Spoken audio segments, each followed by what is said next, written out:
Okay, it's beer o'clock again on Real Lager. We got a Kernel Wheat with Real Lady 140. Hello there.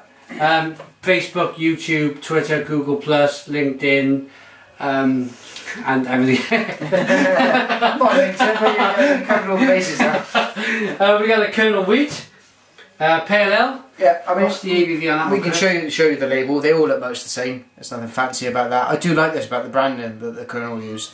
It's the wheat beer, 5.2%. Yep. Pint bottle, so we're going to share this one. Yeah, absolutely. I'll open it in front of the camera. Yes. Oh, missed that. No smoke. Not too much smoke. There you go. You go for the pot. Get yours in first. I have had one of these. Oh, there we go. I have had one of these previously, and it just shows that I took it to a party, and it must have got shooken up in the taxi because it looked like yogurt. I mean, the kernel is a bugger for sediment, but he really is. And I've had these beers before, and then the secondary fermentation has just made them explode. That's looking mighty fine, really. Yeah. Can't fault that at all, the way the beer looks. So it's not clear, but then neither should be expected to be a sweet beer. For many of you watching this, you'll be used to your Badger beer, your Adnams, all those kind of things. Yeah. Not that we're saying they're bad; they're not. They're great beers for what they are. But wheat beer is of a different characteristic. You know, people on the continent don't necessarily expect a beer to be clear. Yeah. Belgium's curse us. The Belgians, they always drink their beer cloudy, so do the Germans. And I'm in that camp really, where I don't mind. If I'm going to chuck away a centimetre or 10 millimetres of my beer, I'm going to whack it all in and drink it. It's never hurt me before. I don't think it'll ever hurt me. No, and you're a big fan of chunks in beer. Yeah. There's no harm in it. A lot of people drink it as a kind of a health tonic. You know, it's full of vitamin B. Beer is full of good things. You know, the silicon content in there is proven to prevent all kind of diseases. Basically, we're drinking for our own health. Yeah, we certainly are. Yeah. Let's get a big nose on this. This obviously big old Kernel beer. That's interesting. Really interesting nose for a wheat beer. It's wheaty. It's very wheaty. But it's very citrusy as well. It's very hoppy. I'm getting kind of a, excuse me, I'm getting kind of a new world characteristic out of this one. Almost, I'm looking at Chris's Czech Pilsner over there, which we're going to enjoy later on, and I'm thinking, yeah, there's a lot of that kind of Czech Pilsner in there. Yeah, it's that German yeast characteristic. Yes, that almost banana-y. But with a kind of a new world hop note over the top. Yeah. It's quite a bizarre combination, actually. I mean, I'm a big fan of wheat beer. I'll drink them until the cows come in. Yeah. I love that kind of orange coriander, kind of, you know, understated breadiness and all those things. I'm not picking up breadiness off of this one from the nose. Picking up that orange, that kind of the Pilsner orange, that Hefeweizen. That's the word I'm looking for. Yeah. That yeasty Hefeweizen.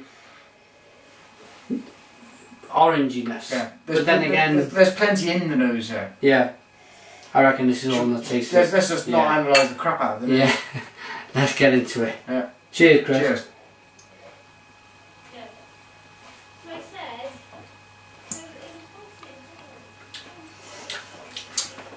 Very, very drinkable. Very kind of when I say fresh, I mean it's like you sat down, whether you're interested in football, rugby, snooker, any kind of sport. Darts. This would be darts. This would be the type of beer which you pleasantly sit down and tuck away with a game of darts on, or the football or the rugby on. And watching the arrows, bang, it's fresh. It's very drinkable. It's good ABV for that kind of activity. It's not endlessly kind of hoppy or anything like that. There is a nice hop characteristic in that. What it does bring is a kind of a I'm quite used to those beers bringing that kind of quite heavy kind of orange coriander and bread flavour. Yeah. This isn't quite there with that, but it's retaining the essential characteristics, I think, of a wheat beer. And then putting a twist on it, which, as you pointed out, is what the Kernel does. Yeah, yeah, they put a... He takes an IPA, puts a twist on it. He takes a double IPA, he puts a black IPA, there's a twist. Yeah. There's always a twist with the Kernel. I must, with the wrong hand, salute you, the Kernel, because I really like your stuff. I'm just finding this incredibly... If the Kernel were to brew a beer, which they said, look, you're going to session this all day long, this would be in abundance for me. Yeah, because I don't think there's much at the lower end of the ABV spectrum that they do. No, this is, as Chris pointed out earlier, 5.2% ABV. It's kind of stellar territory, that kind of premium, or they call it premium lager territory. This most of the stuff you'll find from the Kernel Zepp and the sevens and around that kind of I think this might be their attempt. They put it in a. It's unusual as well to see a Kernel beer in a pint bottle. I've had a few of the strong ones in a pint, but you want to respect it when it comes up. But most come in the 330s. Most of the time, that's what you're going to be able to get hold of. So I think this might be their attempt to say, if you're going to session a beer, this is the equivalent. Yeah, it's strange. I mean, for me, if I was to go to a pub and this was on tap, I'm not sure I'd go for it. No. Only because I think it's that labelling convention thing again, and every brewer uses something different, and they consider whatever they've done to be that, whatever that is they've said on the bottle. And if I was asking for a Weiss beer or a wheat beer, then I would expect something slightly different from this. Yeah. Not to say this isn't lovely, but if you got it, it would throw you. It would throw you, and you'd almost be tied in then to drinking something of this characteristic all afternoon, because you couldn't go back to a normal wheat beer, a nice German Gewürz or whatever, because it ruined your palate. It'd knacker your palate, yeah. And that's the real difficulty for me with this beer. Kernel's twist maybe twisted the wheat beer style perhaps the wrong way maybe. Maybe it's an over twist. Yeah, I can totally agree with and totally go with what Chris is saying here, because yeah, you go to a pub, you see wheat beer. I think if you were into your beer, you probably know the Kernel was going to spring one. Yeah, exactly. Yeah, you probably go to a bar and go, Kernel wheat. Hang on, I don't know what I'm going to get with this. Is it going to be a wheat beer? Is it going to be a hoppy beer? Or in this case, I think it's hoppy and wheaty. It's that kind of balance between. But a lot of people don't know at this stage of talking in 2013. They don't know. They're not sure. Yeah, they might know a style. They might know wheat beer style. They might know Pilsner, bitter, lager, real ale, IPA, double IPA. They necessarily won't know the brewery. Yeah. It's only because we know the brewery that we know they're going to put a hoppy twist on it. As well as I wasn't sure before we opened the bottle that was what they were going to do. You don't know, and when you got it, I mean, if you're any kind of beer aficionado, if you think yourself in that way, you probably have asked for a half, and you probably work your way through it pretty sharpish, as Simon has now. Yeah, he's just doing the job there. It's refreshing. It's hoppy.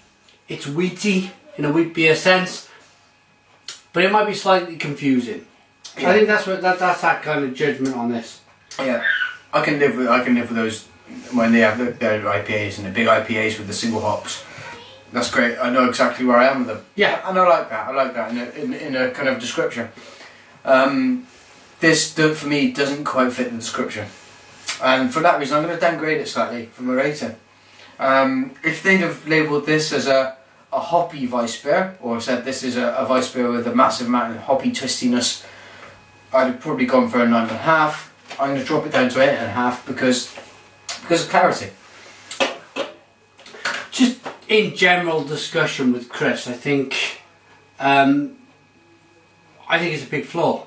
I think I'm going to go lower than Chris's 8.5. Should I dare? Because I mean, Kernel beers they are very, very good.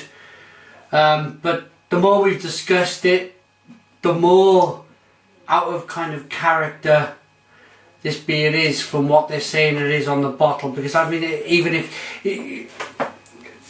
a barmaid won't know, if you went into a pub and said I want a wheat beer, and she said, "Oh, this is great, wheat beer. this is a wheat beer," and banged it out to you, I think you'd go, "Oh, it's hoppy." Did you pull the right pump? Yeah, it's a pale ale almost. So I'm gonna say I like the beer personally, but it's too confusing for me. So I'm gonna give it a 7. Ooh. I'm gonna give it a 7. Boom. I just think that, yeah, the more we've discussed it, the more we've analysed the beer, I think that it's very good, but yeah, lose marks for clarity. That's where I am with that. Yeah. Thanks for watching us. Check Chris out, Real Ale 140 on all the social networks. Check me out, the Real Ale Guide, and we're going to be getting on with the last in the series of Real Ale 140 week. Kernel Centennial Columbus. Check it out. Cheers.